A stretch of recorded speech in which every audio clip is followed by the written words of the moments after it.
ఆంధ్రప్రదేశ్ ప్రభుత్వం ఆక్వా రంగాన్ని రక్షించేందుకు కీలక నిర్ణయం తీసుకుంది.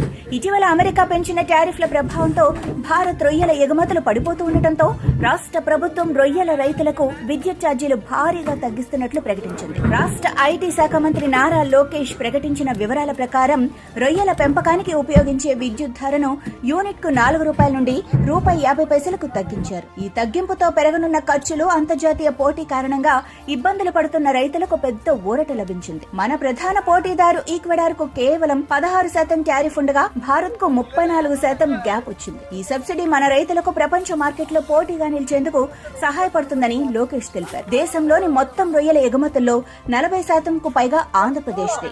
అందుకే అమెరికాపై ఆధారాన్ని తగ్గించేందుకు ప్రభుత్వం రష్యా, ఆస్ట్రేలియా వంటి కొత్త మార్కెట్లను లక్ష్యంగా పెట్టుకుంది. ప్రతి ఇంట్లో సీ ఫుడ్, ప్రతి రైతింట్లో వెలుగు. ఇదే మన Indian sea food consumption revolution మొదలైంది. మేము వేస్తున్న ఈ మొదటి